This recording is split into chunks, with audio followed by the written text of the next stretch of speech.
To Rockefeller, business resembled a form of war. It seemed natural for him to open a letter with the words, "I'm in the midst of a hard battle today." He transmitted messages in code, and secrecy covered all of his operations. That's all too true, he admitted. But I wonder what general ever sends out a brass band in advance with orders to notify the enemy that on a certain day he will begin an attack, he said. Rockefeller, the field marshal, laid down strategy and relied on his general staff to carry it out. When tactics for a battle had been set, orders went out to, quote, fight it out on this line. It surprised none who knew him well that in old age, Rockefeller compared himself to Napoleon. The revelation came while vacationing in France, not far from a spot where Napoleon had won a great victory.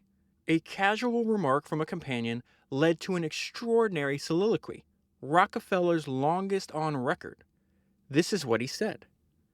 It is hard to imagine Napoleon as a businessman, but I have thought that if he had applied himself to commerce, he would have been the greatest businessman the world has ever known. My, what a genius for organization. He also had what I always regarded as a prime necessity for large success in any enterprise. That is, a thoughtful understanding of men and ability to inspire in them confidence in him and confidence in themselves. See the men he picked as marshals and the heights to which they rose under his inspiration and leadership. It is by such traits as these that men get the work of the world done. It is all a battlefield. Napoleon, without the able marshals that he had about him, would not have been the master of his age. He went into a battle with the knowledge that his marshals could be depended on, that in a given situation they could be relied upon to do the necessary thing. Their devotion to him, coupled with their enthusiasm, that's another great attribute, and the qualities with which his influence upon them brought out, won the fight. Another thing about Napoleon was his virility. He was virile because he came direct from the ranks of the people. There was none of that stagnant blood of nobility or royalty in his veins. That's where he had the advantage over the monarchs of Europe to begin with. He could think quicker and along more individual and original lines than any of them. The men whom he had to combat didn't understand either him or the people. And it is always hard to successfully control what you don't understand. Napoleon didn't play that game. And then, coming direct from the people, he had their sympathy. He appealed to their imaginations. Europe had not yet been educated to the fact that it could get along without any kings at all. Leaders of their own kind were few, and that made it easier for Napoleon to rise to the heights with which he attained.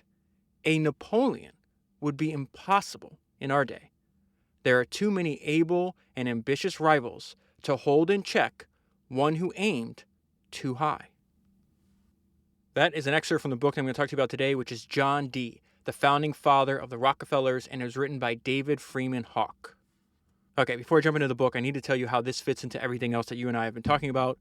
About a month ago, I spent an insane amount of time rereading the most popular biography of Rockefeller that's ever been made. It was episode 248. It was Titan.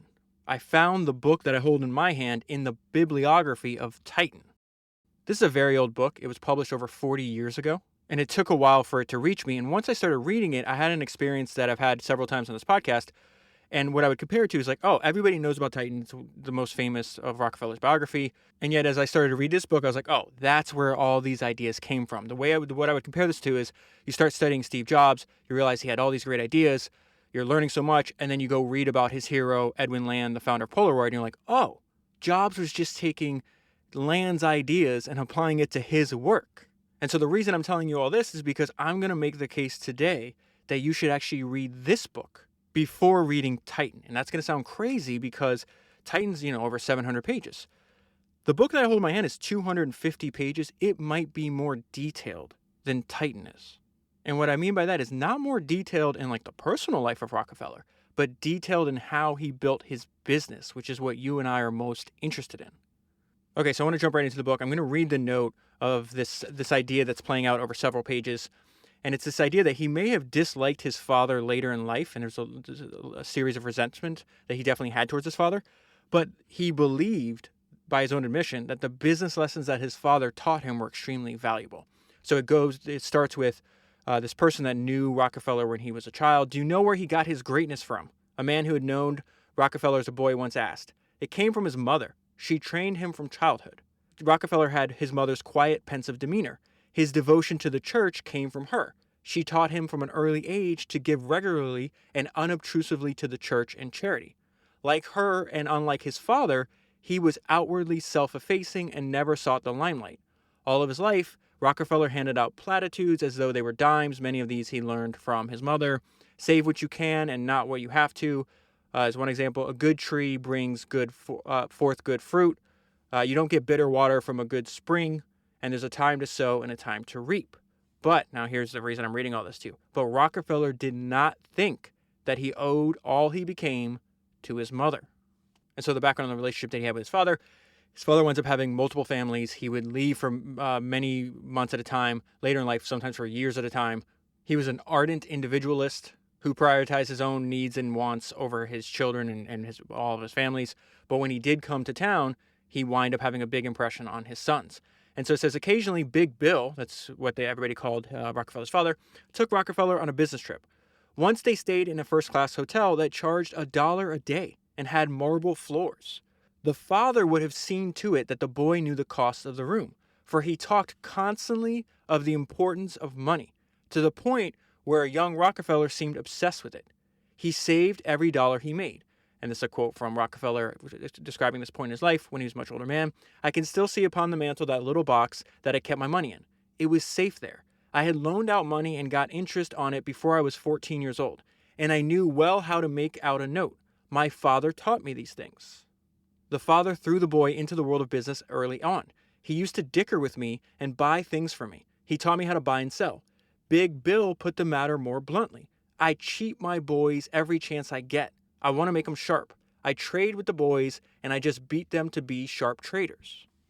And this is Rockefeller describing what this experience in his childhood was like. We imbibe these ideas with our daily food, and where we did not emphasize them enough, this wise, able, and positive man found ways, without difficulty and very readily, to reinforce his teachings. By the time I was a man, this is a hell of a line. By the time I was a man, long before it, I had learned the underlying principles of business and the rules of business as well as many men acquire them by the time they are 40. I needed no one to advise me about the nature of transactions with which I had been carrying on since childhood. And so Big Bill's philosophy on parenting was, hey, throw your kids in the deep end and you'll force them to swim. This is an example of that. Big Bill, still favoring the rural life, settled his family 13 miles outside of Cleveland. This is before he's going to leave and then start another family right after this. Then in the fall of 1853, he drove Rockefeller into the city. He found a boarding house close to the high school, opened a small bank account for him, and left the boy, aged 14, to fend for himself. He had dropped Rockefeller just in from the country into a strange, bewildering world. And then Rockefeller's response to this experience tells you a lot about him and kind of how he moved through his entire life. He faced the city as he did all new experiences, moving ahead slowly, cautiously, saying little, and observing all around him steadily. So it's not clear if Rockefeller actually graduated high school. If he didn't bother to attend graduation or pick up his diploma. He did do like this mail course, like a course by mail, where he's learning like the fundamentals of bookkeeping and basic, like as they understood business as much as they could. Keep in mind, this is like in the 1850s. And so we're going to fast forward because his approach to life, in my opinion, is, and I've read obviously Titan twice, reading this book, and then reading Rockefeller's autobiography. My interpretation of this is that his approach to life is actually reflected in his approach to finding his first job. And so we're going to see that here. The art of living, as Rockefeller saw it, consisted of facing problems and solving them. He said, "It has been that way all my life. Find a problem, work at it, solve it as well as I can, put the administration of that in good hands, and then go on to the next." From the city directory, he drew up a list of firms that he considered suitable for work. Each morning after breakfast, he dressed in his best clothes and started out to canvass firms. He knew no one important in the city. He had no letters of introduction. He would open the door of a bank, a railroad office, a commission house, a shipping firm, and he'd ask to see the man in charge. If denied that, he would speak to whoever would lend an ear. He continued his rounds until the offices closed for the day. He did this 6 days a week after week, sustained only by his incredible self-confidence, and determination. After visiting every important firm in the city, he began the rounds again. I was not discouraged, he said later, but he must have shown signs of wilting, for at one point his father said, "It's all right, John. You go out to the country and I'll take care of you."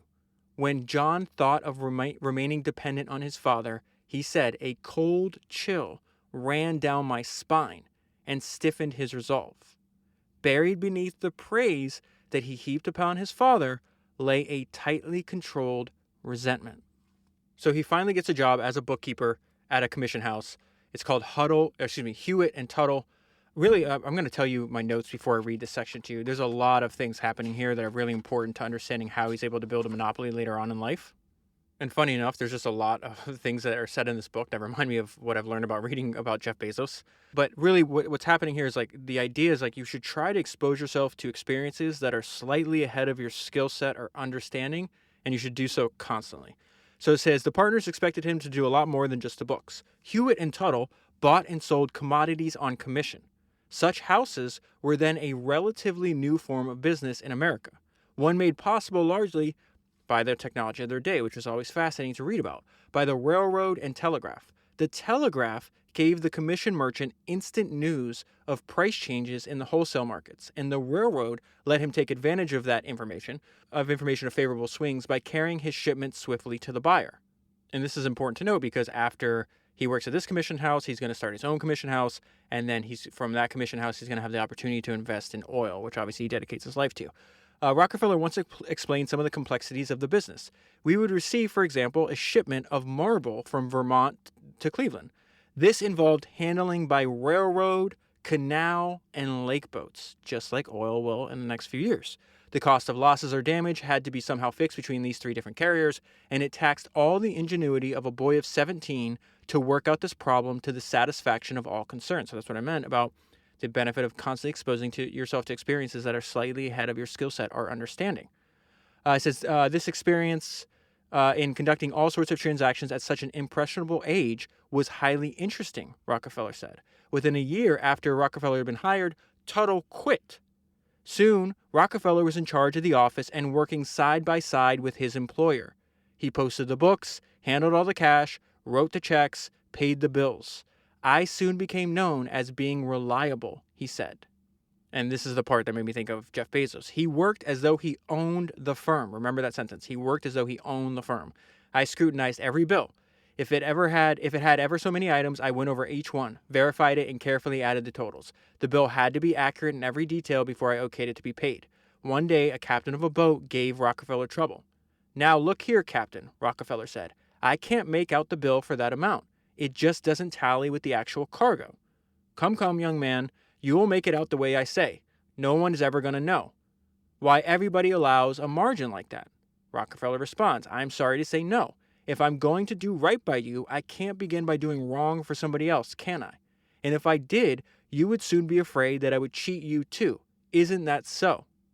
"Nonsense," the captain replied. "You're too strict." And then the author makes a great point that I double underlined. That strictness lasted to the end, meaning the end of his life. He was always like that. And so that sentence where it says he worked as though he owned the firm, when I read that, it made me think of one of my favorite exchanges in the book, The Everything Store. I've read it a bunch of times. I think I've done 2 podcasts on it. I actually did a 3-part series on Jeff Bezos. If you haven't gone back and listened to it, it's 179 and 180, and then there's a bonus episode, I think, in between those 2 books, because it's the first biography by Brad Stone and then the sequel by Brad Stone as well. And so one of Jeff's maxims that he'd repeat over and over again is that you need to think like an owner. And so I love hearing stories about these founders when they were much younger. You know, the Jeff of today is very different from the Jeff that actually built Amazon. So this is a story that takes place. I think Jeff is around 35 years old when this is happening. So it says a veteran of long distance provider MCI, this guy's name is Price. Price came to Amazon in 1999. He blundered early by suggesting in a meeting that Amazon executives who traveled frequently should be permitted to fly business class. Bezos often said he wanted his colleagues to speak their minds, but at times it seemed he did not appreciate being personally challenged. "You would have thought I was trying to stop the Earth from tilting on its axis," Price says. Recalling that moment with horror years later, Jeff slammed his hand on the table and yelled, That is not how an owner thinks. That is the dumbest idea I have ever heard. And there's a ton of stories just like that in the early days of Amazon. I want to get into how he applied like his approach to work, even for as a young man. This is going to remind me. So I always bring up to you that this idea that I learned from David Ogilvy a long time ago. I discovered David Ogilvy because I was reading Warren Buffett shareholder letters, and Warren Buffett called him a genius. And I was like, oh, that's interesting. So I should read about him. I started reading about him. Then I became obsessed with him. I think I've read 5 books and they're in the archive. But he has this idea that the good ones know more. And he knows that so few people actually take the effort to just collect more information. You don't even have to be much smarter than everybody else, just actually collecting them. And so he gave an example in one of his books. It's like, hey, if you're an ad, you're designing ads for your client and they're an oil company, read books on geology, go to the gas station, interview the customers, take a tour of your client's manufacturing facilities. And he says you do this over and over again, like you do this and like you really apply this yourself at it. And in 2 years, you'll know more than your boss. Well, that's exactly what Rockefeller did. And so that's why these ideas I try to repeat over and over again, because they're like important, and you see them pop up in all different times of history and all different industries. Are obviously very important. So it says a fascination with business that can only be called a passion held Rockefeller to the office. Figures in the ledger were to him like words to a poet. The yearly account books resembled volumes of the history. So he's going back into the history of the firm that he's working for. I used to go over the old books, he once said, and soon he knew more about the firm than Hewitt did. That's exactly what Ogilvy said. He's like, you do this, you're going to wind up knowing more than your boss. So he says he wound up knowing more about the firm than Hewitt did, and more about the commission business, past and present, than anybody else in Cleveland. And the reason I think it's important to note is because what Ogilvy believed. He's like, I'm going to tell you to do this, and most of you just won't. There's the line right there between the people that shoot up in their career like a rocket and people that don't, and they're doing the same job 10 years from now, because you just won't even do this basic, very achievable thing. The good ones know more. And so as he's doing all this research, like if you really think about what's happening in the book, I guess I should explain it to you before I read it to you. The sequencing, like the sequence the experience that you have, the sequence that those experiences happen in is extremely important. There is no Standard Oil monopoly without this experience, this working experience that Rockefellers having at the moment, without it happening first. And why is that important? Because the main strength of Standard Oil, there's a lot of obviously things they did that are intelligent, but if you only identify the most important thing they did, because they're operating a commodity business, is they were absolutely ruthless with getting rebates on transportation from the railroads. This is before the invention of the technology of pipelines that come later. He also monopolizes that technology as well. And so the reason I'm bringing that to your attention is because he made the point in other books. I think this might have been in his autobiography. But he's like, listen, rebates existed in other industries. I just applied them to oil first. And so that idea that you and I always talk about, it's like we're not copying the what. We're copying the how. You and I are not trying to build an oil company. That would be copying the what. But we could take the ideas that he applied to his business and copy those. That's copying the how. And that's exactly what he's doing now, because he just copied the how that he's learning in the commission business to oil. So it says the ledgers combined with experience revealed something that neither the courses at his commercial college, that's the mail, like the degree by mail thing I mentioned earlier, nor his father had taught him. And this is so important. My eyes were opened to the business of transportation. A large part of his time went to dealing with freight agents, boat captains, barge canal owners. He learned more than how to negotiate settlements with these people. He saw, this is the most important sentence in this entire page, and I have a ton of highlights on this page. He saw that posted rates, supposedly fixed, could also be negotiated. And this is the maxim that I think will let you and I allow us to carry this idea into the future. All was not as it seemed on the outside.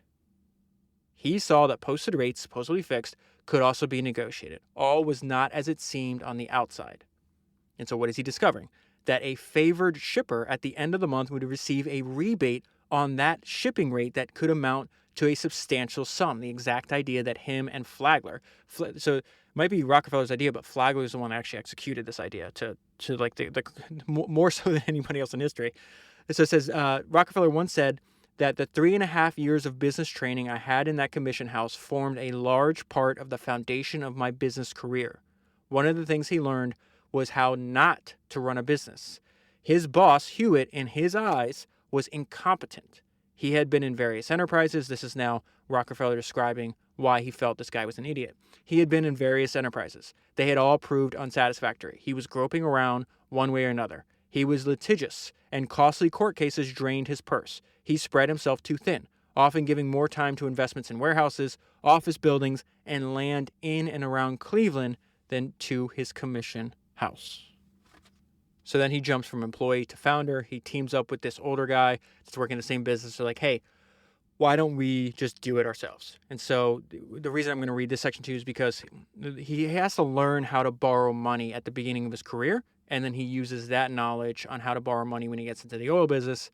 And that sets him apart from his competitors because, one, he's better at it, and he's bold. So, like, so much so that he winds up having to leave his first oil partners because they were too scared of how bold he was. Borrow money in the present, his father believed, in order to accumulate a fortune in the future. Rockefeller practiced that philosophy. He was, Clark said later, the greatest borrower I ever saw.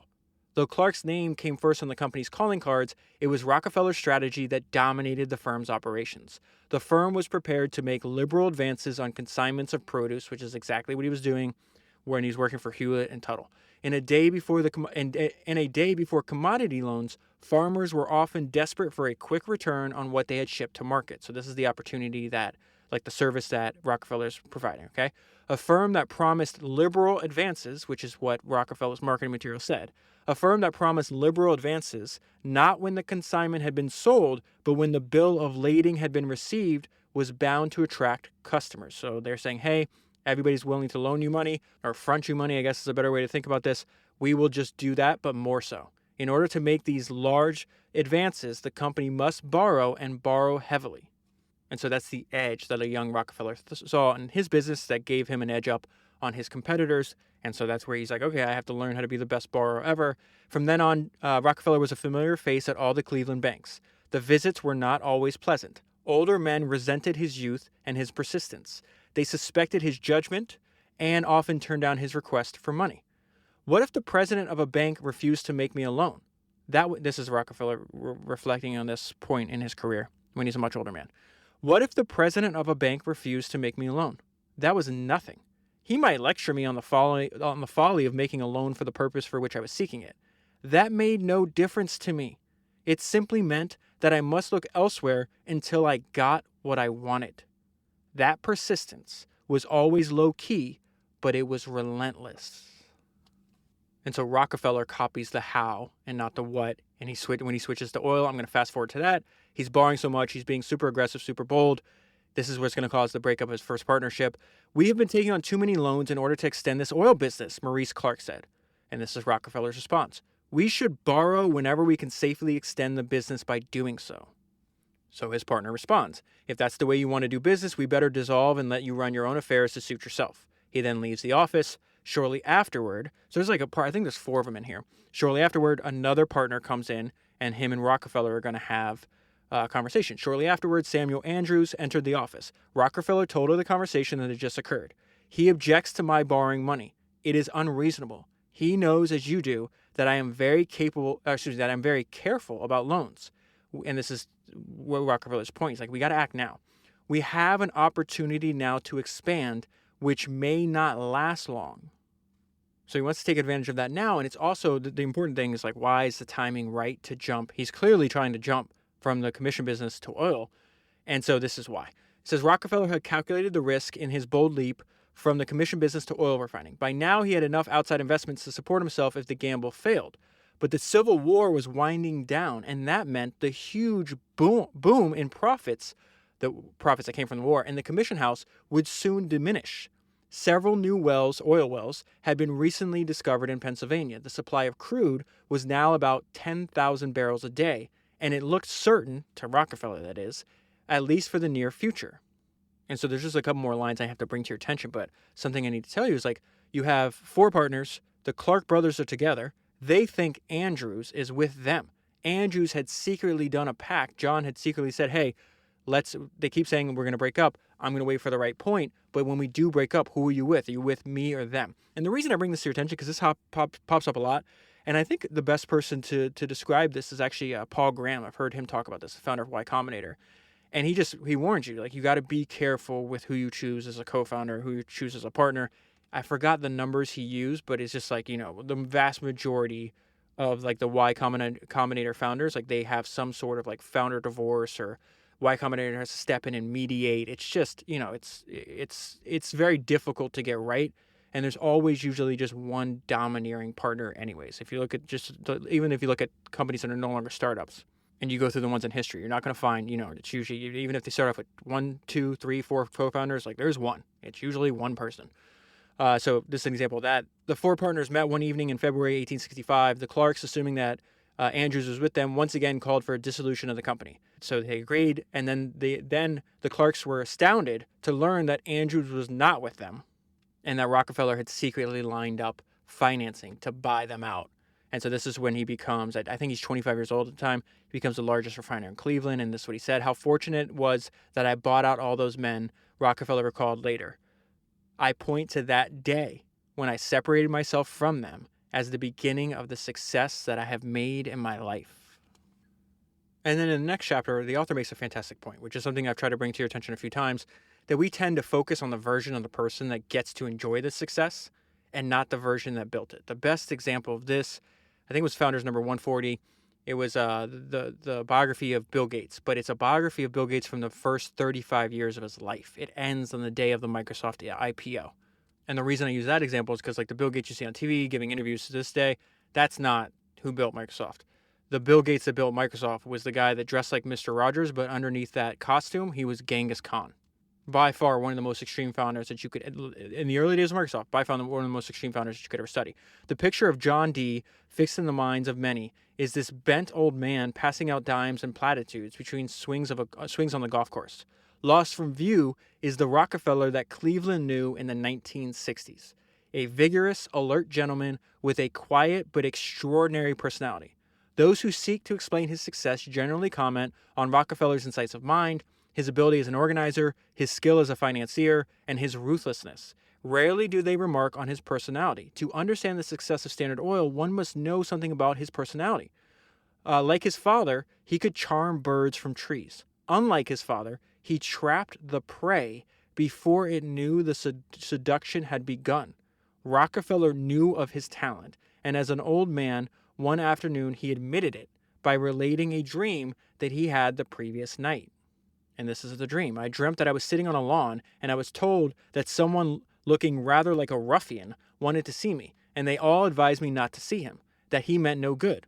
'I'll see him,' I said, and he appeared, and I said to him nicely and sweetly, 'Sit down,' and he sat down next to me, and I talked to him nicely and quietly. And he said, 'Of course, if it's shooting you want,' and I said, 'Of course, if it's shooting me you want, all these people here are quietly ready to shoot.'" And so something about Rockefeller, she's got a ton of death threats, so that's what he's referencing there.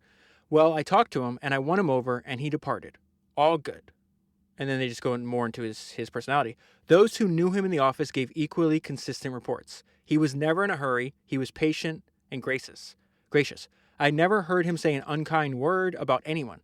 The chief thing I remember about Mr. Rockefeller is his easy courtesy to everybody. He was always the same in his manner, and it didn't matter whether he was meeting the biggest or the smallest one he dealt with. Behind that placid exterior lay traits that he tried hard to hide." And then we get some insights into what traits he had that he tried to hide. "He exuded self-confidence, but his wife knew of the numberless nights that he spent worrying about the future. Publicly, he never said an unkind word about anyone. Privately, he delivered lethal judgments about all of his business associates. The silent man that outsiders saw could be loquacious," that's just a fancy word, he likes to talk, "could be loquacious among friends. The outwardly modest man carried an enormous ego." That's another thing I think I brought to your attention over and over again. There's not a person that I have covered in the 260 biographies I've read so far that had a small ego. Small egos do not build giant companies. The smartest founders, though, that we've studied, hide that ego. They use it as like internal drive, and they don't really try to show it as much to the outside, because people don't like to see ego in other people. That's just a fact of human nature. But I would push back heavily on the idea that John D. Rockefeller is able to build one of the most valuable, maybe the most valuable company ever created in history and not have an enormous ego. That's just not going to happen. To the press, he always used "we" when talking of his company's success, but in private, "I" often came forth. It was as if as a youngster, he had willed himself to give the world a face, not necessarily his own. And so if you read a lot about Rockefeller, that's something that'll come over and over again. They felt like he had like a mask. He wore a mask, like an external mask to the world. I think is a good way to think about that. Rockefeller never tried to draw attention to himself. He dressed quietly in the fashion of the times. Few knew in the 1860s that he was quickly becoming one of the richest men in Cleveland. And part of this was a strategy. So he would say, let the other fellow talk. He felt that you should be always listening more than you're talking. And this is something we just came up with Henry Goldman, the son of the founder of Goldman Sachs, the podcast I did on last week. Michael Jordan said this over and over again. Successful people listen. Those that are not, those that don't listen don't last long. Rockefeller would agree with that. And the way he would say it is just listen, let the other fellow talk. You can see through his actions, he always wanted this asymmetric informational advantage. He's going to pump you with all this kind of information. Wait till I get oh my goodness. There's later on in the book. It's crazy how foolish some of his competitors were. They band together. They create this something called like a refineries association. I'll get there later on. And they put him in charge. And part of him being in charge is he has to set like, okay, you send your oil on this railroad, you send it over here. And so to know that, he's got to know the in and outs of your business. And so all this value, you could think of it as a way of him like not speaking and just listening. And he's getting all this valuable information from his competitors. Like imagine your competitors are all private companies and they open their books and tell you how much money they're making, how many barrels of oil they're shipping, and they give you all that information. You're giving that information to a person like Rockefeller. That is insane. And so let's go into how he mapped out his thoughts of like the oil industry at the very beginning.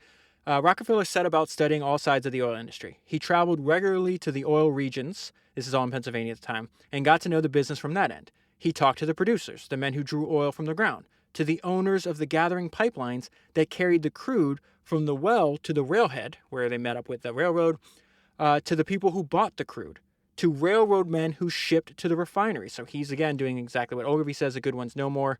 Same thing he was doing in the commission business. You just see that he's just doing in the business he's in now. He went on to New York, to Philadelphia, and Pittsburgh to meet his competitors and to study their operations. This is not what I mean about the Refineries Association. That comes much later on. Two problems preoccupied Rockefeller. How could Cleveland overcome its disadvantages as a refining center, and how could Rockefeller and Andrews, the company that predates Standard Oil, surpass its competitors in Cleveland? His travels revealed no easy answers, so I'm going to pause here. These are the notes I'm writing to myself as I'm reading the book. All of these problems that he's identifying, right? Once solved, if he could be the one that solves them, will open up extreme economic opportunities. But those economic opportunities only flow to the person that solves them. And when we get to this point where he's like, I don't know how to do it yet, but he found the opportunity exciting. This is when I started to think more about Jeff Bezos again. And so there's a highlight from the Everything Store, which is all the way back in Founders number 179 that I thought about. And it says somebody that worked for Jeff talking about an unusual experience that he had with Jeff. And he said, I brought Jeff very bad news about our business. And for some reason, he got excited. That made me think of another comment by Jeff Bezos. This comes from Founders 155. This is a book called Invent and Wander, the collected writings of Jeff Bezos. And this is Jeff describing why he gets excited at problems. Because another maxim that you and I have talked about over and over again is that problems are just opportunities and workflows. But most people don't look at them like that. They have a problem, they complain, they bemoan like what they're experiencing. And people with like founder mentality, like Jeff Bezos, like, oh, that's an opportunity. It's just disguising itself in workflows. The customer experience path we've chosen requires us to have an efficient cost structure. The good news for shareholders, this is coming from one of Jeff's shareholder letters. The good news for shareholders is that we see much opportunity for improvement in that regard. Everywhere we look, we find what experienced Japanese manufacturers would call muda, or waste. And this is Jeff's unusual response to that. I find this incredibly energizing. I see it as potential years and years of variable and fixed productivity gains and more efficient, higher velocity flexible capital expenditures. And that is a way to think about young John D. Rockefeller looking. He's like, okay, well, Cleveland is further away from where the oil is coming out of the ground than other refineries like the ones in New York and ones in Pennsylvania. Not only that, in Cleveland, there's a bunch of other competitors. So like, how do I solve these two problems? And knowing that if I solve this is muda or waste, right? I'm going to open up incredible economic opportunity. Refining was still such a relatively simple operation that even the most efficient operator could gain only a slight advantage over competitors, so he's got to find another way in. Because their shipments were still too small to use as a bargaining lever against the railroads, what he does later, they would have little control over transportation costs. The refiners groused about these restrictions, but in general, they accepted them as facts to live with. This is such a powerful sentence that is coming. Get ready for it. Rockefeller refused to do so. It's a perfect example, right? The other refiners are, oh, these suck, these restrictions, but, we don't like them, but that's just the facts that we have to live with. Rockefeller's like, no, I don't have to live with anything. I can change things. He had worked out a strategy that would carry him and his company to success. The surest way to raise profits was to increase the volume of production. To that end, he borrowed, there's that other idea that he's used in the past multiple times, right? To that end, he borrowed more money and started building a second refinery. Now, before I move on to the next thing he did, when you study Rockefeller, he's never just hitting it. There's never only like one attack vector, right? He's like, I have an idea, but I'm going to circle this idea with 5 or 6 other ways to attack. That's why I started the book or the podcast with him comparing himself to Napoleon, okay? So it says, to that end, he borrowed more money and started building a second refinery. Then John D. hired his partner's brother, this guy named John Andrews, and sent him to Oil City to oversee the production at the source of crude, right? The cost of crude, now why is that important? The cost of crude fluctuated wildly. Rockefeller regarded its timely purchase, buying, which he defined as buying as the price was bottoming out and buying in large volumes, as a central element in his strategy. One so important that he gave Andrews little discretion in the business, and it's also the only thing Andrews can focus on, okay? And this is what he told him. He says, keep me posted here on the crude market each day as frequently as there's any change.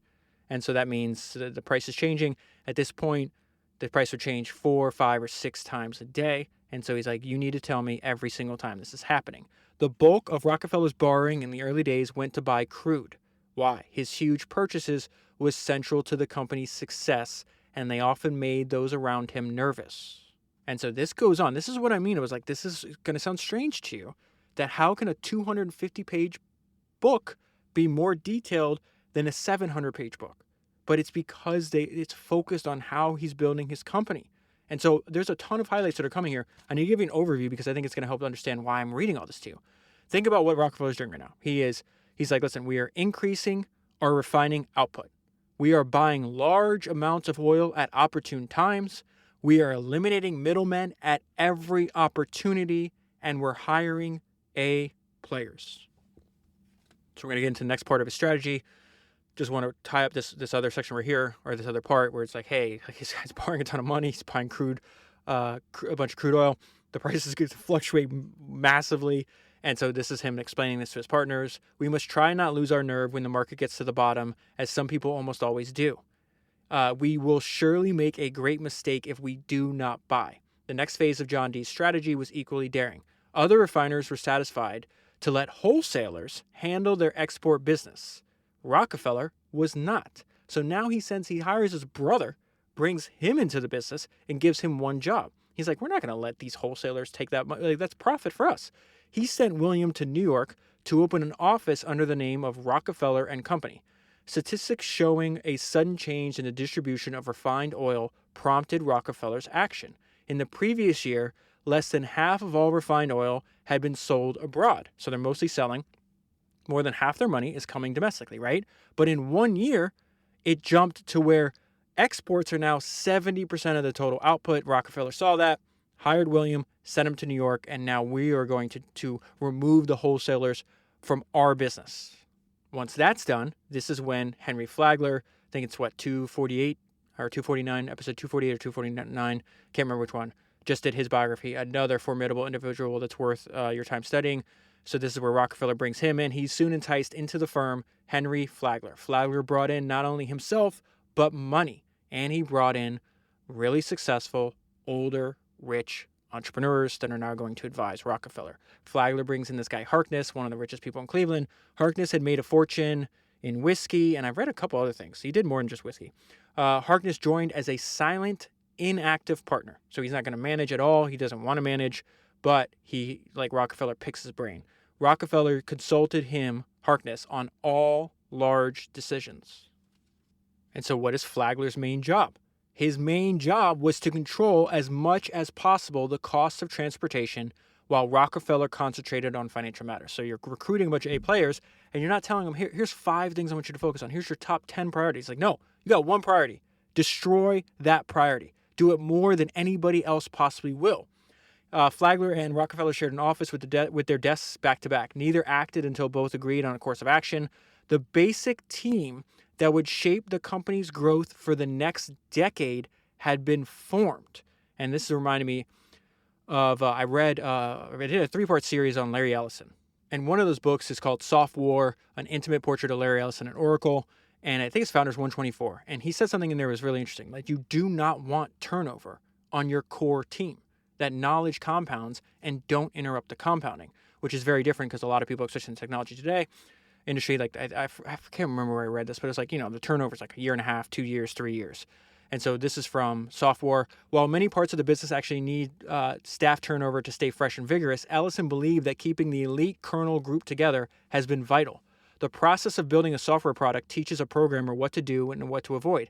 The accumulated knowledge and experience within the 40 or 50 strong group comes from continuous work on improving the core code. And so you think of Ellison's ideas, like you don't want turnover on your core product team, your core team. Same thing. They just said, it's like, listen, he's assembling these are all A players. A lot of them were founders before they came into Standard Oil, right? And it's just like, you don't want all the experience of 2, 3, 5 years that now Flagler's going to be working on transportation costs. What if you don't want to lose that knowledge? So the basic team that would shape the company's growth for the next decade had been formed. All of its members accepted a final element in the strategy. Only a fraction of the profits would be distributed in dividends. The rest was retained in the business. That was Rockefeller's idea. And he's doing that because Rockefeller saw to it that there was always plenty of cash in the till when the time seemed right for expansion. He thought this policy of retained earnings, then unique in American business, the crucial element in his strategy. And then looking back, they're talking about how difficult this point of their lives was, but how satisfying it was that they succeeded. That struggle made it more satisfying in old age.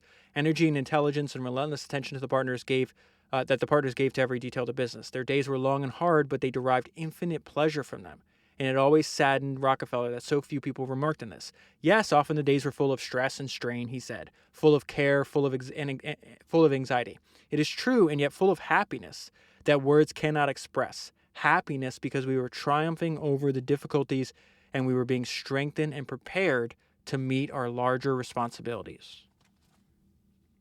Let's go back to one of the advantages that Rockefeller put together, and that's the fact that he sent his brother to New York. And the way to think about this is like they have real-time market data that their competitors lacked, especially their competitors in Cleveland. No one else in Cleveland had this. So it says, unquestionably, Rockefeller's company was run more efficiently than most, but its large profits in lean years owed more to William's presence in New York than to efficient production. William diminished the advantages that New York refiners had long held over Cleveland. And then again, it goes back to the use of technology, right? The telegraph and post office tied the Cleveland, Oil City, and New York offices into a tight web, and communications between them flowed back and forth daily. So again, they have real-time market data that their competitors in Cleveland lack. The price of crude rose and fell with the price of refined oil. When William sensed a drop ahead in refined, he would wire John to hold off buying more crude until the Oil City exchange had reacted.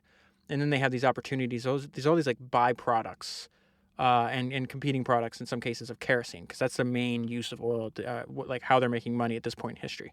Obviously, it's going to change when he retires, and you have this gigantic increase in the size of the American automobile industry. So there's an example of that that's still taking place on this page. So it's this thing called naphtha. Naphtha was a low-grade illuminant that most refiners burned as waste because its market price was usually far below that of kerosene. However, sometimes it could be sold at a profit. When William saw a good market for naphtha ahead, he would wire Cleveland to shift operations to take advantage of it. So the author just described the fact that they have real-time market data that their competitors lack, and now they're explaining what they did with that information. In war months, Cleveland shipped its oil east by canal, but at a moment's notice from William, it could shift to railroads, to catch a rising market that would more than make up for the added expense, because they could decide, hey, I don't have to send it by boat to the East Coast. Maybe I send it by rail to the West Coast, because that market right now has just shifted, and now we could actually make more per barrel doing that than sending it by boat. And so again, it goes back to this idea that the sequence in which events happen is really important because they're more efficient. They have all this real-time market data. They're making more money than their competitors. What do? They increase the size of which their business is, and then they go and use their size to negotiate cheaper shipping and transportation rates with the railroads than their Cleveland competitors could possibly match. Again, it goes back, and why is that important? Because it goes back to what he was learning when he was working in the commission house as a 17-year-old. That all is not how it seems from the outside. In the early months of that year, John, William, and Flagler spent an inordinate amount of their time trying to pry the largest possible rebates out of the Erie Railroad. They concentrated on the Erie because it was the weakest and the hungriest for traffic. And so this is where Rockefeller is going to meet the person that he later says in life that he's the best business person he's ever dealt with. That's Jay Gould. Because Jay Gould had just taken over the Erie. Jay Gould's, so think about this. They have like almost like parallel ambitions in different industries. Rockefeller's like, I want to monopolize the oil industry, and Jay Gould's like, I want to own all the railroads. I want to monopolize the railroad industry. So there is a ton of information about what Jay Gould's doing here. I read this chapter twice. I still don't even understand. It's so complex. I can't get my head around it. I can give you like the end result of all of Jay Gould's like secret manipulations of the railroads. And that's what I'm going to focus on because that tells us like why this relationship with gold was so important in the early career of Rockefeller.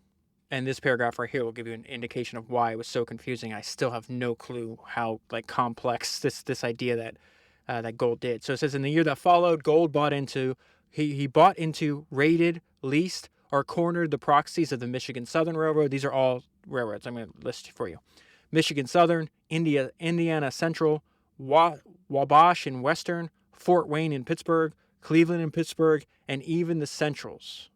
One of his few lasting accomplishments while with the Erie was to make Cleveland the leading refining center in the nation. Pittsburgh had always led the amount of crude it took from the regions, but that changed after Gould took an interest in the matter. And this is the punchline why I'm reading this to you. The only certain result of Gould's manipulations was that Rockefeller profited mightily from them. They probably added at least $50,000 annually to their treasury, to the company treasury of Rockefeller. The gift from Gould helped to carry the company through the 2 hard years that lay ahead and to finance an expansion program at a time when most other refiners were barely breaking even. And so this idea of having secret sources of income is all over the book. It's all over the career of Rockefeller. That was just the first example. And so now these are like bad years for the oil industry in general. And so I got to lay out the playbook that they're going to use over the next few pages. Here's the highlight or the outline for you. You raise money so you can increase production. Then you use your increased production to get better rates on transportation than other refiners are capable of doing. Then step 3, you use your increased profits because you have better transportation on a commodity product to buy your competitors. And then step 4, you continue to find secret sources of income.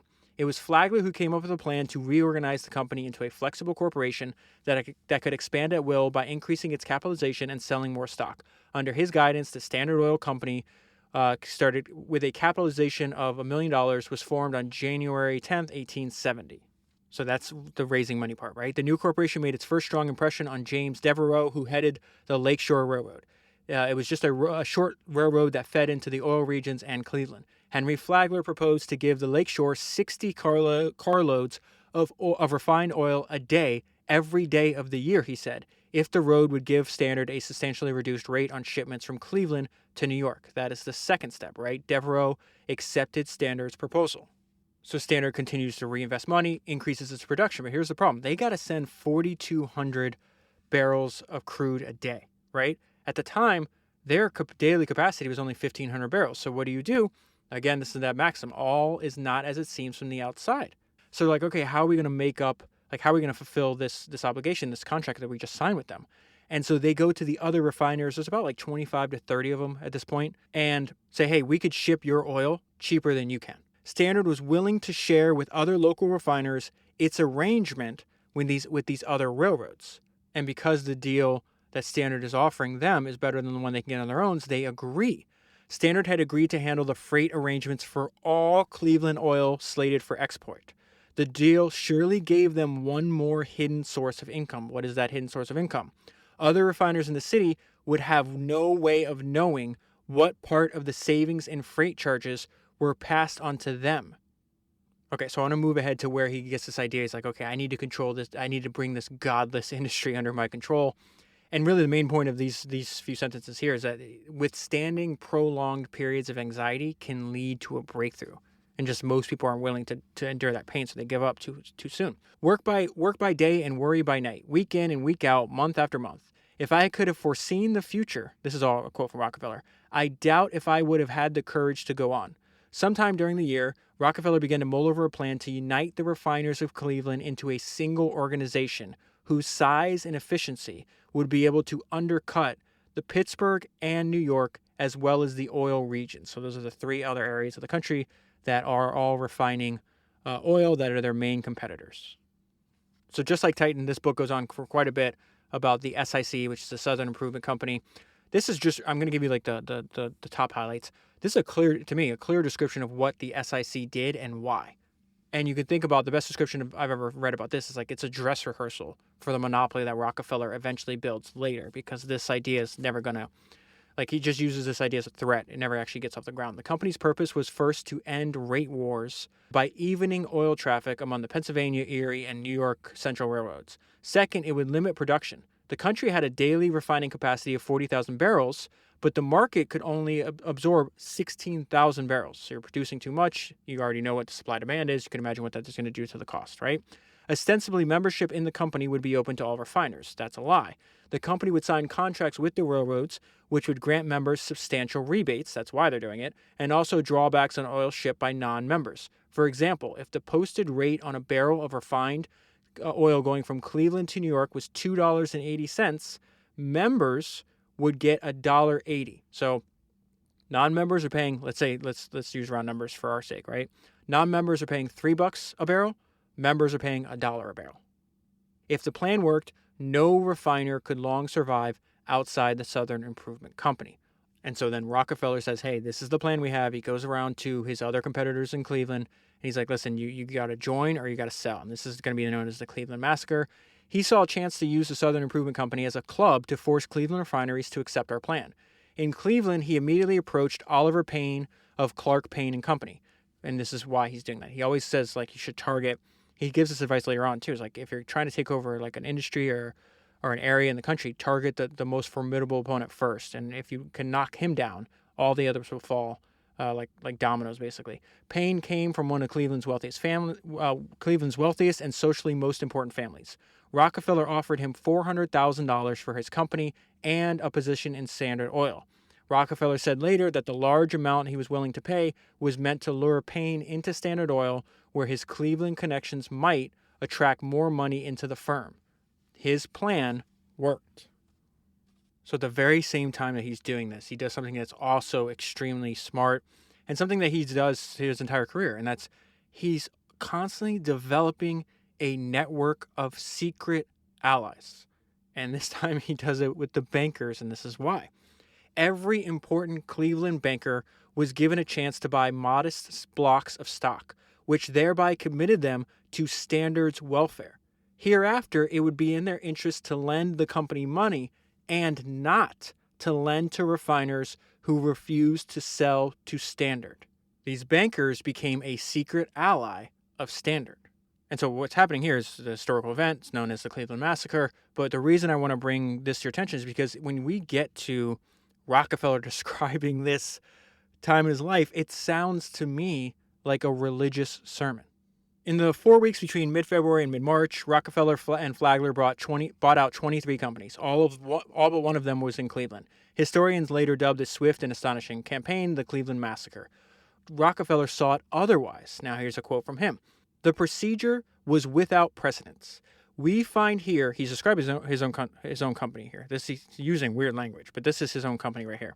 We find here the strongest and most prosperous concern in the business, which had made money in each year of its existence, turning to its less fortunate competitors. How benevolent of you, John, who it well knew had been losing money and become discouraged and saying to them practically, "We will stand in for you and the risks and the hazards of the refining business." Again, so benevolent on your part, John.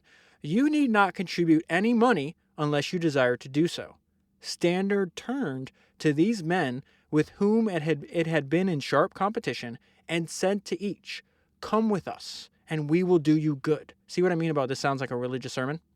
"We will undertake to save you from the wrecks of this refining business and give you a return on the capital which you have in the plant and your land, or if you prefer, we will take the business off your hands." And the mistake these guys made is he gave them the option, do you want stock or cash? And it says all but 5 took cash. Most simply doubted that Rockefeller's plan would work. "John, it cannot be done," they said. Neither Rockefeller nor Flagler threatened anyone during the campaign. They did not have to. They started at the top with the largest refiners, and by the time they were halfway down the list, those remaining had no choice but to sell out. A refiner who thought he could survive by expanding found that when he went to borrow money, that all of the Cleveland banks were in Standard's pocket. And so that reminded me of a line by the author Ryan Holiday. He was on a podcast promoting his book Conspiracy, which talks about the plot between Peter Thiel and Hulk Hogan to take down Gawker, and he described it the most succinctly after spending a ton of time studying what actually went down. And he says it was ruthless efficiency and hyper competence. And so those are the 5 words that I wrote down on this page when this is the end of the chapter, when it just lays out every secret machination and form of strategy that Rockefeller did. And the way I would sum that up is ruthless efficiency and hyper competence. And if you could think in that 5-word sentence, the most important word is "and." Is the combination of those traits taken to their most extreme application. Ruthless efficiency and hyper competence. So there's a short chapter called A Remarkable Letter, and it is all about a letter that to Rockefeller from his brother William. William is in New York, and the author just does a fantastic job breaking down why this letter is so remarkable. And so I'm just going to read you his description of what's taking place and why. It just gives us insight into the early days of Standard Oil and how they thought. So it says, "This letter calls for explanation. It is one of the few to survive from Standard's early years that reveals in detail how the leaders thought and the way they operated.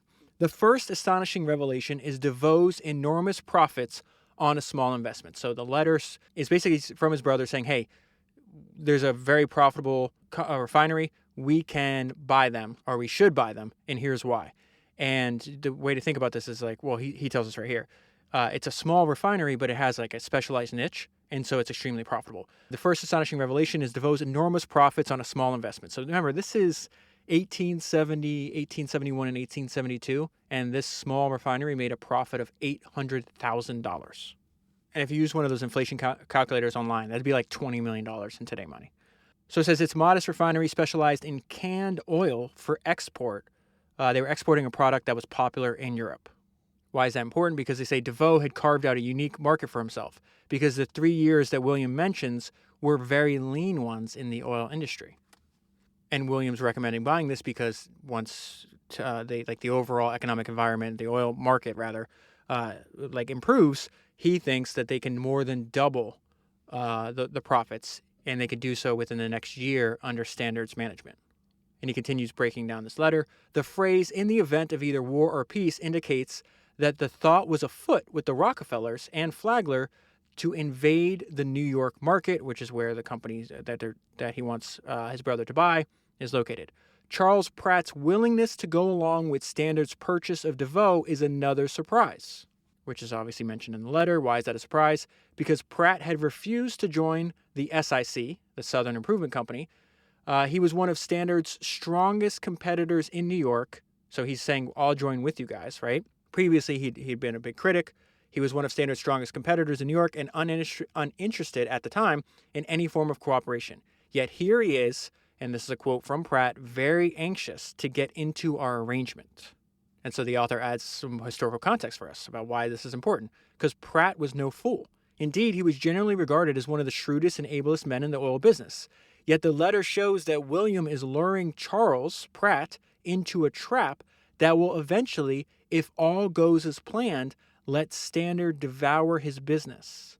Once Standard had the DeVoe Company, it will gain a monopoly on canned kerosene, and soon after, all Eastern refiners will be in our hands. Pratt would be included in that statement.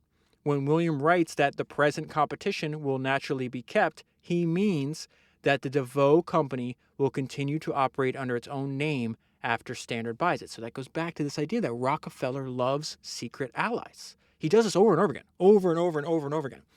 This may be the first recorded reference to a technique that Standard would soon use to build its empire, the hidden company. That is, a supposedly independent firm operating under its own name, but in fact wholly owned by the Standard Oil Company. And this paragraph is the single best way to think about this and why this was such an effective tool. The secret ownership of other companies was so well preserved that often a refiner enraged by Standard's ruthless tactics would refuse its offer to buy him out and sell instead to a local competitor, unaware that he had in fact sold out to Standard. And that's one of my favorite maxims, an illustration of one of my favorite maxims: bad boys move in silence. So we go back to this idea that Rockefeller looked at business as war. In war, you obviously your opponent can fire back, and so that's what happens. The Petroleum Producers Union, the people that are actually producing the product, right?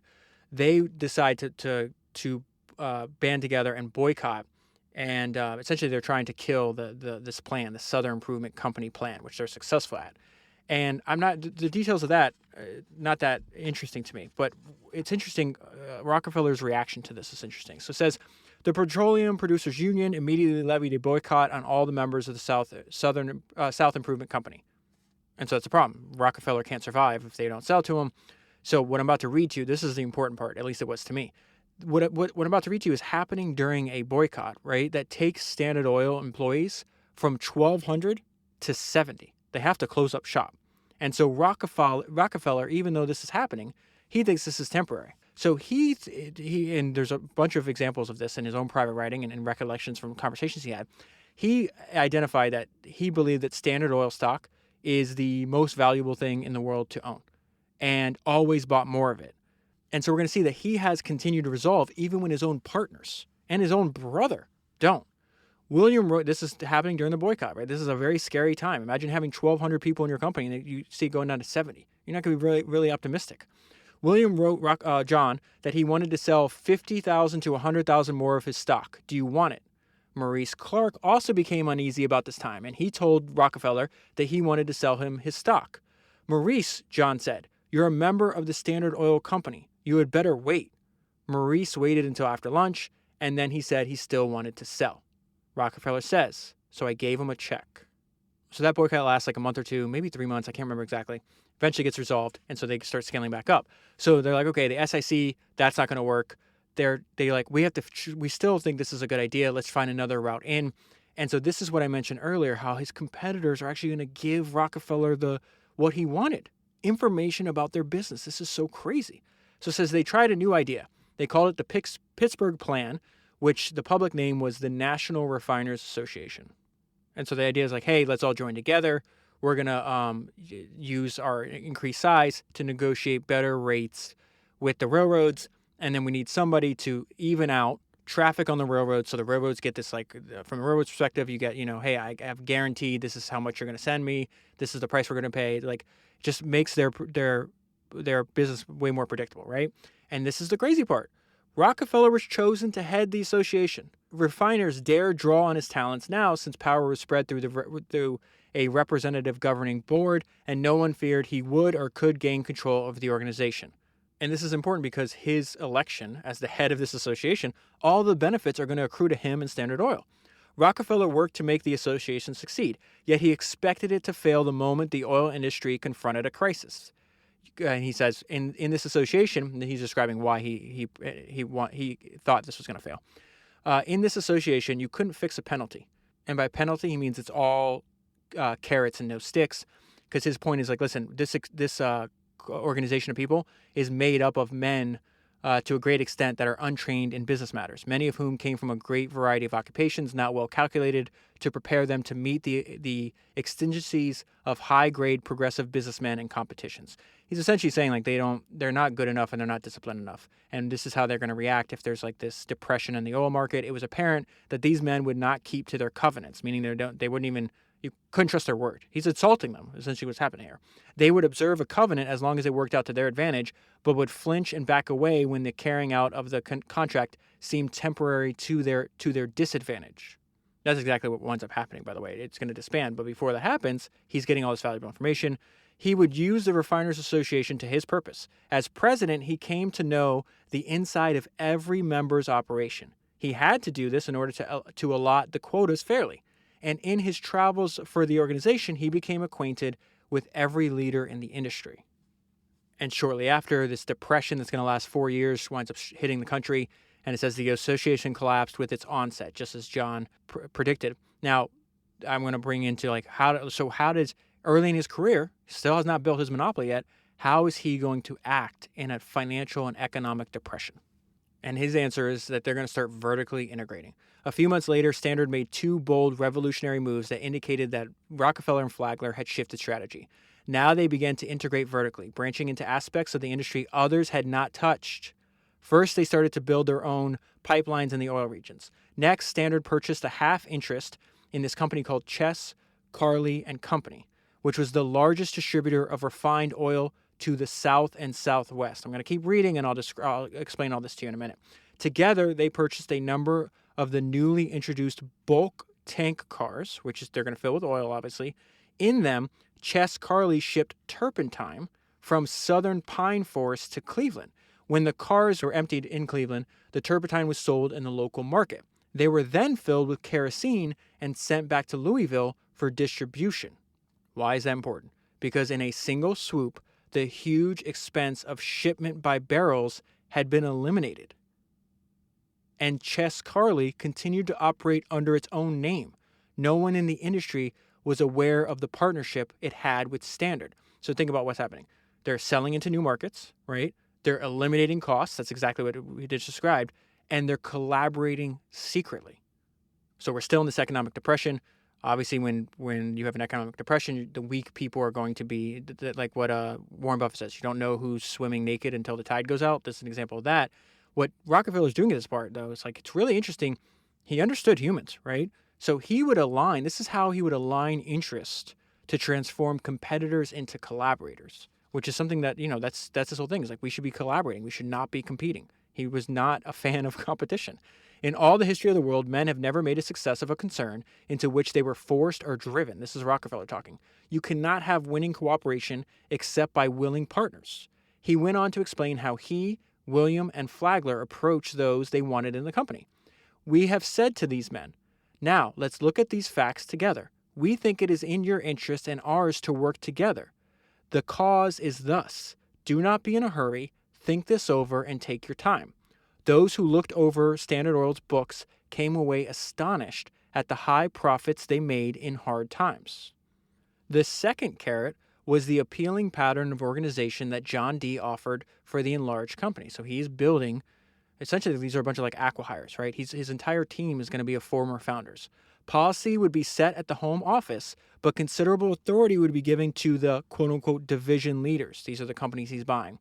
The division would to a large degree be semi-autonomous. Each of the key men in the local refining areas would have a voice in setting company policy. And it's almost like he sets this up like almost like how the mafia did in America and other places. Like they have mob bosses in all these different cities. So it's like Lockhart in Pittsburgh, Warden in Philadelphia, Pratt in New York, Archbold in the oil regions would run their own divisions. And they would also sit in on company strategy meetings in the home office. Think of Rockefeller as like the boss of all bosses, right?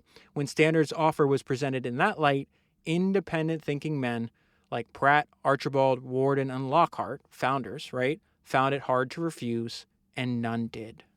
So go back to when he was looking for a job as a young man. He was 16, 17 years old. I said there was like a lot. You could use the way he approached his search for a job as like a metaphor for how he approached his life.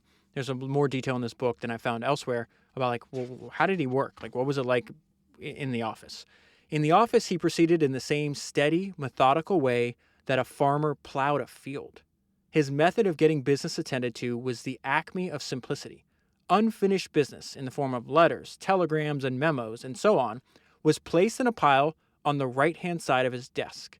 He would take up the first paper, give an answer, or issue his instructions to someone else, and then when the matter was off his mind, the papers were handed over to be filed. If the paper could not be immediately attended to, he turned it upside down and put it on the left-hand side of his desk. When the pile at the right side was demolished, he would turn the pile at the left side, right side up, and transfer it to the right-hand side to be taken up again the following day. But I just love that visual it gives you. Like he's proceeded in the same steady, methodical way that a farmer plows a field. And now that he's convinced his most formidable competitors to become collaborators, we see the ruthlessness in which he operated in, because his whole thing is like, I want all the business. I don't want 50%. I don't want 90%. He never gets above, I think, 90%.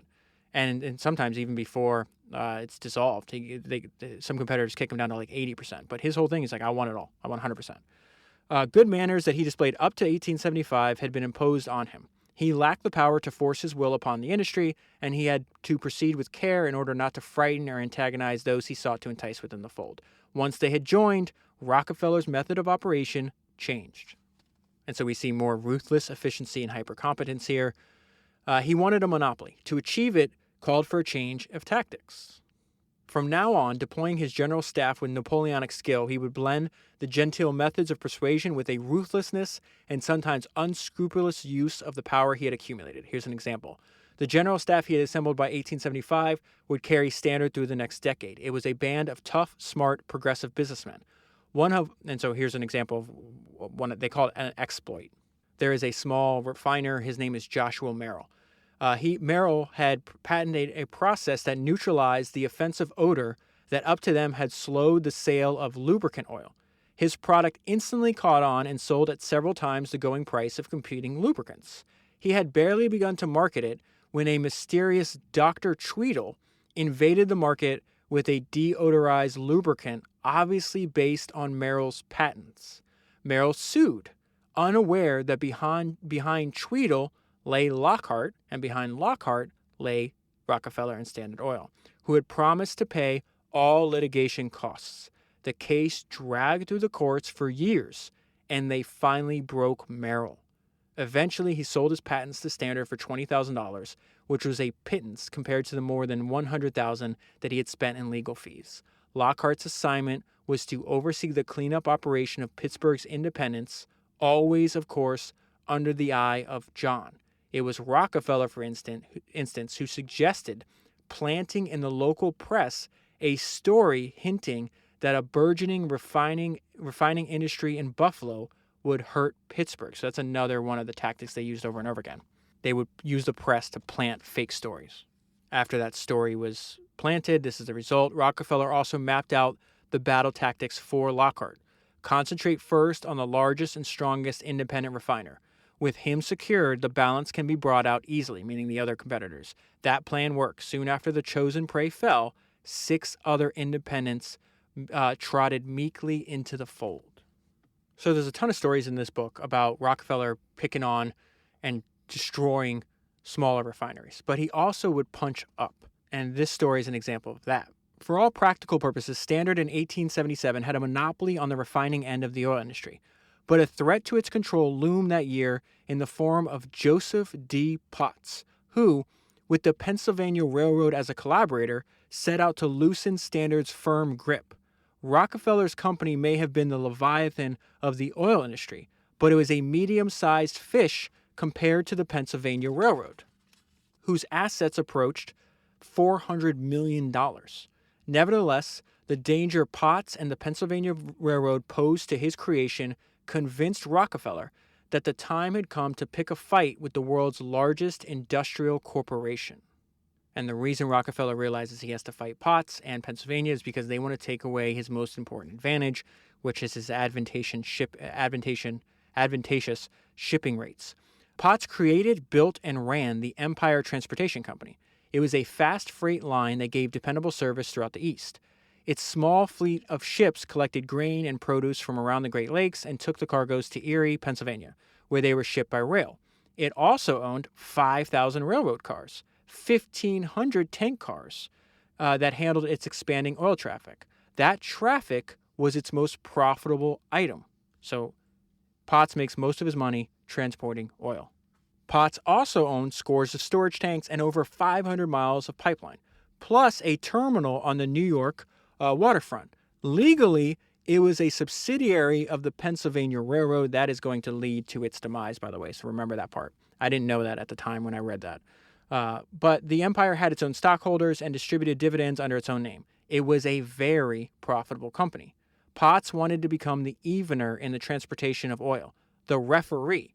He would then give equal rates to all shippers. This made him a potential threat to Standard. So Potts goes around and he lines up all these other independent refiners who are not part of Standard. He lined up a number of the independents and promised them, and said, if you promise them your business, he in turn had promised freight rates equal to the best that Standard got. He could do this because the Pennsylvania Railroad, over whose tracks nearly all of Potts' traffic traveled, had agreed to join in the war against Standard. Now, why would that happen? Before the war began, Rockefeller and Flagler had visited Colonel Thomas Scott, which was the railroad's president and the person, you could think of him almost as Potts' boss.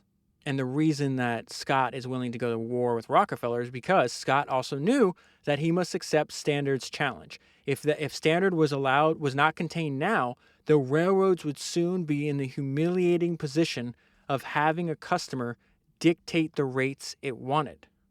The problem is Scott waited too long. Standard is already too big to fight. So they're having this fight. So Rockefeller goes, okay, cool. I'll just not send you any of my oil.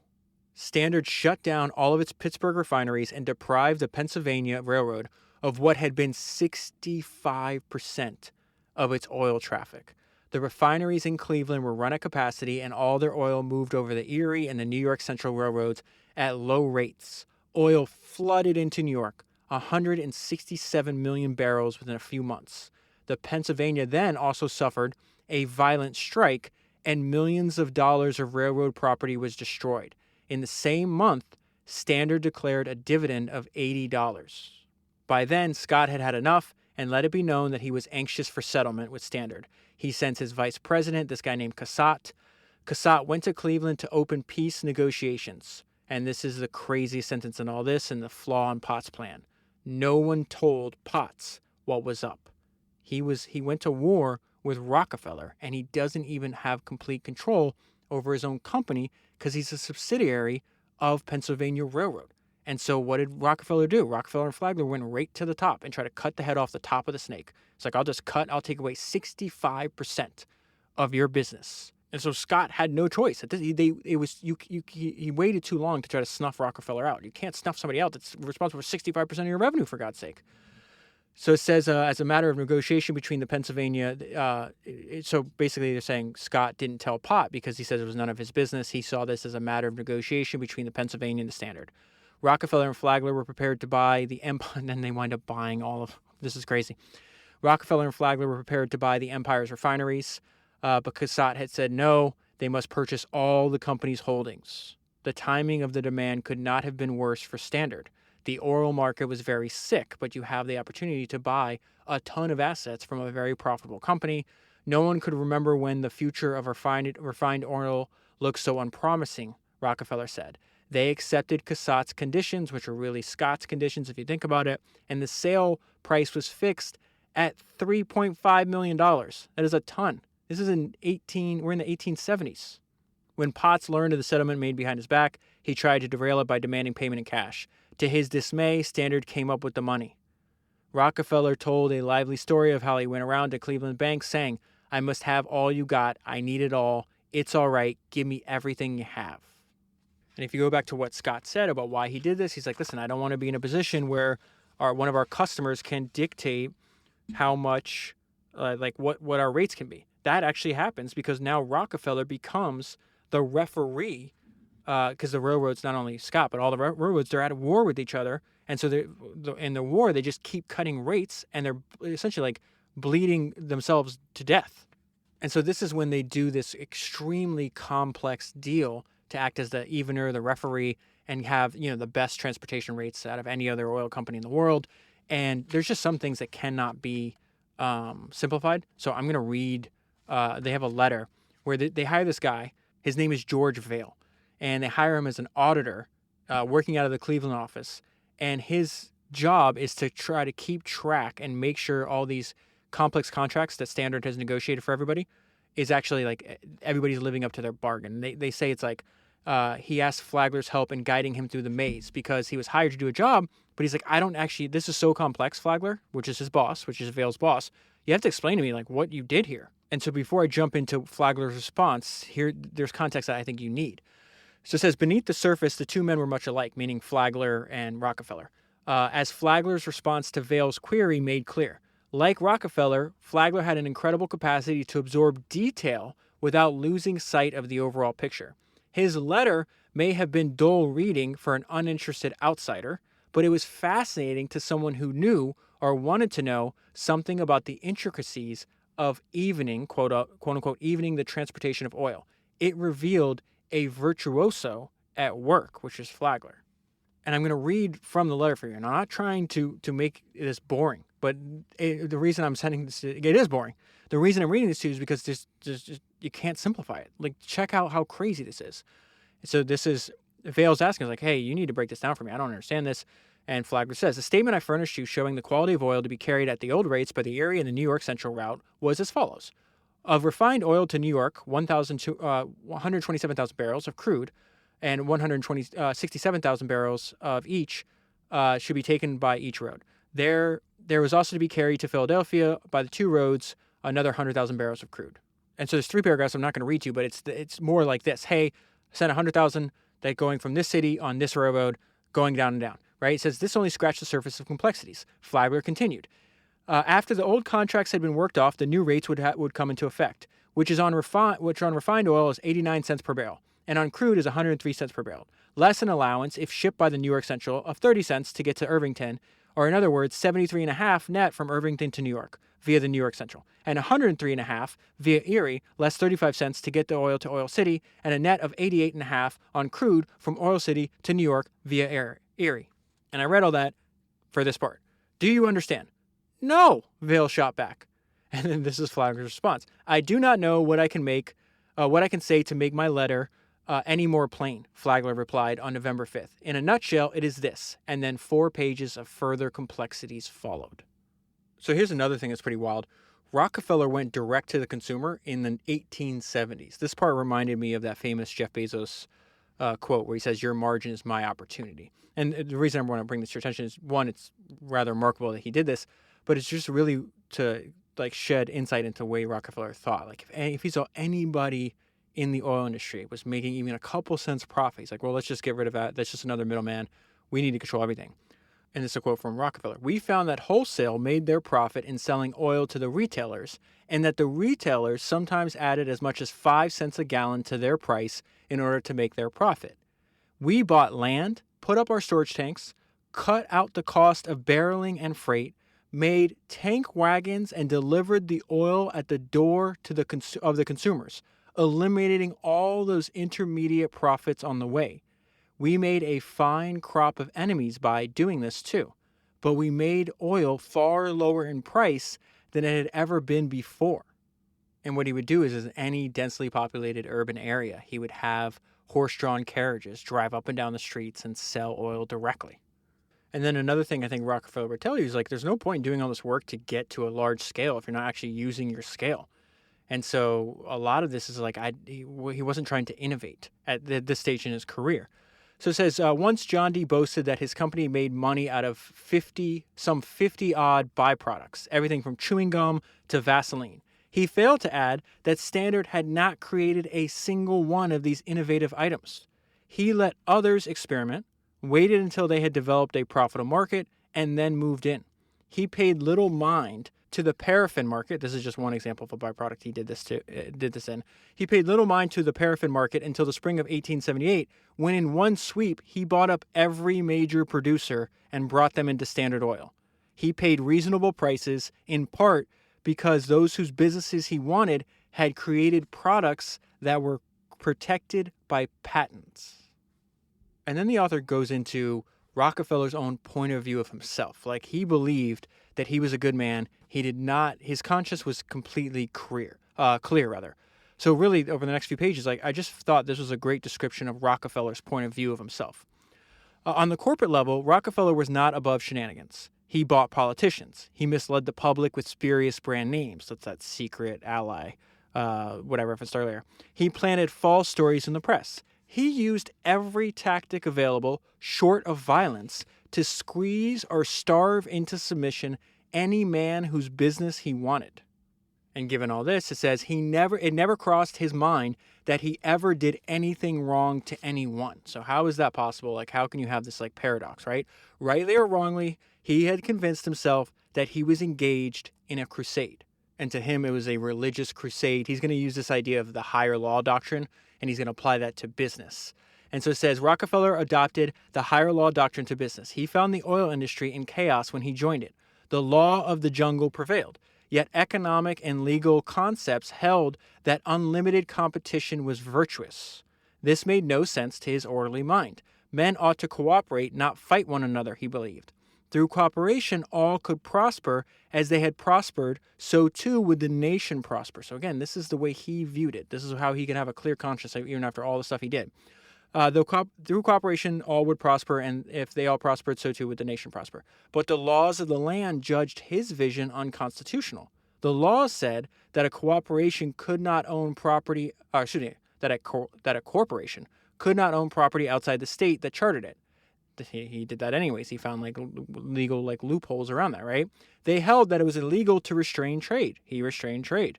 They said that common carriers, the railroads, must treat all customers alike. We know that he tried to get around that at every turn. In Rockefeller's eyes, the laws of the nation contravened common sense. A higher law must prevail if all was to be put right in God's world. And so that's very important, because society, or the public, or the newspapers might be criticizing him, might even hate him. He thought he should be celebrated. He thought he was a revolutionary. And to prove this point, the author is going to use his own words, his own description of as an older man looking back at this point in the history of Standard Oil. And if you think about it, his view is logical from his perspective, just like it's logical from the outside perspective to demonize or say, hey, you're restraining trade, or whatever the case is. So it says it's time to pause in this exploration of Rockefeller's career to let him explain himself and what he thought he had achieved in the 1870s. During World War I, so was that almost 50 years later, he had opened up as much as he could. What follows has been pieced together from these conversations in which Rockefeller justified himself before the bar of history. So this goes on a few pages. I'm just going to pull out a couple of what I feel the main highlights into how Rockefeller viewed himself. Very complaining men had been led to believe that the leaders of this idea were enemies of theirs. So he's describing himself, right? The leaders of this idea, meaning Standard Oil. Very complaining men had been led to believe that the leaders of this idea were enemies of theirs and not their best friends, which was really the case.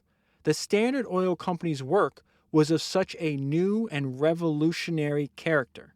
And he's saying it's a good thing for the world. It wasn't a bad thing. It shouldn't have been broken up. I shouldn't have been castigated in the press. It should have been celebrated. It was a force for upbuilding, a friendly force for all allied interests. We wanted a new idea to prevail.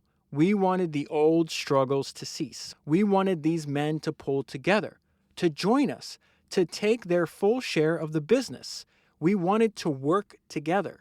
I think it is fair to say that the strong men who were competitors in the oil refining business, the aggressive men, in the best financial condition, and the most intelligent, indeed, the class of men who would be most likely to survive in the competitive struggle, were the men who were most likely to take up our idea of cooperation.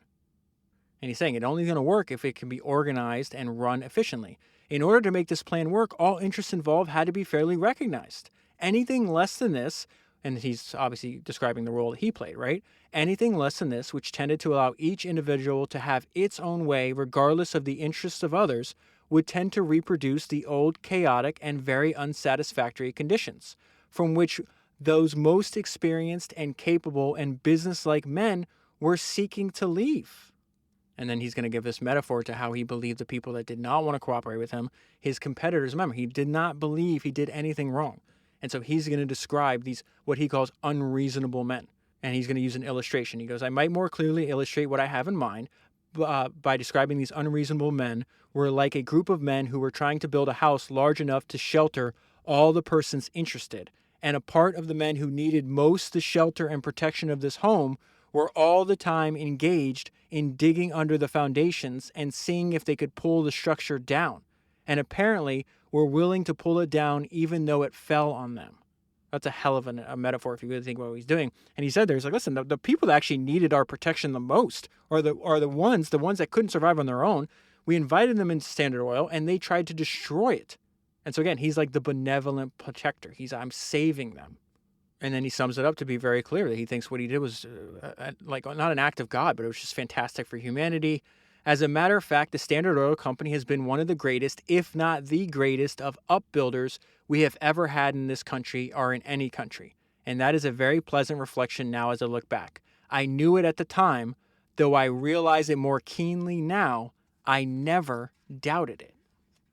And part of the reason he believes that is because even though it was broken up as a monopoly, which I'll get to later just made him richer, the point is like a lot of the ideas I used to build Standard Oil are now very commonplace, 30 years later in the business. And he describes that as a principle of centralization. The principles of centralization, savings, and service have operated as we always believed they would. So he's like, oh, I knew this was going to happen. I demonstrated Standard Oil. Now all the other businesses are realizing that for the benefit of the whole people. And those detractors have now faded away. So basically saying, you guys were criticizing what I was doing at the time. Now fast forward a decade or two and all these other businesses are centralizing, they're vertically integrating, they're cooperating, not to the obviously degree that Standard Oil did, but he's like, now all the people that were criticizing me now are just doing the exact same thing that I did. And then this is just great writing that describes the Standard Oil Company right before the monopoly was broken up. And keep in mind, it's like something that always shocks me, and I even forget, and even though I've read so much about this, is like, you freak out how young Rockefeller was. I think he's like 40, he might be 46 at this point, but it's just like he accomplished so much at such a young age. The Standard Oil Company was not a nation, but it had enough of the attributes of one. It was a government of men, not laws. It was ruled by an oligarchy of 41 major stockholders. The domain was divided into territories managed by men whose powers exceeded those of state governors at the time. That's insane. Its contracts resembled treaties. It had its own espionage system, its own secret codes. Its employees worked to promote the fortunes of the ruling oligarchy, and their loyalty to the company approached that of citizens to a country. When its president spoke, he sounded like the leader of a nation. In theory, the laws of America denied Standard sovereignty. In practice, Standard ruled unchecked. State governments could harass it, but Standard continued to do exactly what it wished. It financed projects out of its earnings and thereby deprived banks of any say in its operations. In 1882, God alone, so far as Rockefeller was concerned, had the power to restrain the Standard Oil Company. And I mentioned earlier, the businessman that Rockefeller most admired, the one he thought was the greatest he's ever came across, was Jay Gould. I actually have a biography that just arrived a few days ago of this. The author actually reached out to me and sent me a book. And I love the fact that he was hustling his book because the book came out almost 20 years ago. I was like, oh, I love this. So I ordered the book. I think it's called like The Dark Genius of Wall Street or something like that. But that'll be a future episode very soon. But I was reading this section. I was not expecting this, where they started out describing, and I thought, I'm holding in my hand a biography of Rockefeller. I thought they were describing Rockefeller. And what they do is they use this, and I'll just tell you this up front. He's like, no, you thought you thought I was describing Rockefeller. This is actually Jay Gould. And so it's like a brief overview of Gould, but their point was that they thought they were very similar into some degree. So I want to run over that, or go over this a little bit because I thought it was interesting. Remember, they're around the same age. They're the two richest people in the in America, maybe in the world at their time. So it's just remarkable that they had so many similarities. He was reared on a farm and milked cows as a boy. He never drank nor smoked. He was affable to every employee from the head of the department to the humblest. He enjoyed his wealth quietly. So again, I was like, oh, this is all Rockefeller. No, it's gold. His wife was quiet, dignified, and unostentatious. Neither she nor her husband had social ambitions. He rarely lost his temper. Self-control was one of my most profound attributes, he would say. He was a quiet man, and when he spoke, his words were both few and carefully chosen. He rarely boasted, but once, speaking for himself and his fellow capitalists, he said, "We have made the country rich. We have developed the country, coal mines and cattle, raising as well as cotton. We have created this earning power by developing the system." When he died, the press said that he was the world's richest man. It also called him the world's most hated man. The man I just described sounds like John D., but it was not. It was Jay Gould. They had much in common. They were nearly the same age. Their careers spanned the same period. Gould died at the end of 1892 as John D. was preparing to retire from business. Their fortunes that year were about the same, around $100 million. When an acquaintance asked Rockefeller who was the greatest businessman he had known, the answer came unhesitatingly, Jay Gould. He echoed the sentiment of Cornelius Vanderbilt, who had long ago tangled with Jay Gould and lost, and Vanderbilt called Gould the smartest man in America. Gould was perhaps the single most unsettling force ever to appear on the American industrial scene. That is a crazy sentence. And then we get some context onto that sentence. He thought in continental terms when few contemporaries saw much beyond state boundaries. He shook to its heels an industry already settled in its ways when he set out to realize his dream of a transcontinental railroad. Given the obstacles he faced, Gould's achievements were phenomenal. He was an advanced thinker in the field of corporate finance, and he set precedents which were later followed by investment bankers and by state and federal legislatures. Among wheelers and dealers of his day, he had no peer. In his youth, he was obsessed with piling up a fortune, no holds barred. He mastered the details of running a railroad with embarrassing ease. He was a loner. Labels do not imply judgments, but if such were to be made, Gould must rank as the less honorable and less trustworthy, but the more brilliant of the two. He was indeed the smartest man in America, at least in the business world of his day. And I just have a quick paragraph for you because it illustrates this idea that you could be a genius founder, as Rockefeller was, and a terrible investor, which he was. By 1893, Rockefeller had assembled a small private staff to handle his increasingly complicated personal finances. And he hired 3 people to do this. These 3 people knew something that would have shocked those who regarded Rockefeller as a genius in business. He had been duped in many of his investments. It seems incredible that a man who had kept a record of every cent he earned or spent from the time he began to work could make such a mess of his investments. The casual way in which he invested in companies would have appalled Jay Gould, who explored every side of a corporation before it got a penny of his money. If a business had a weakness, Gould knew about it. And then the last part of the book is just the idea that Jay Gould dies.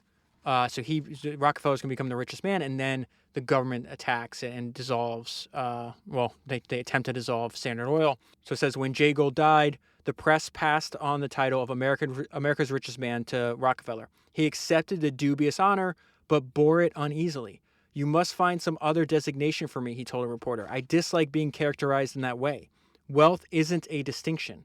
If I have no other achievement to my credit than the accumulation of wealth, then I have made a poor success of my life." It also brings bad attention. Rockefeller's constantly covered in the papers. Standard Oil, there's all these articles and investigations into Standard Oil that appear in the press first, and then once it appears in the press, it flows up into the government, so the government finally tries to do something.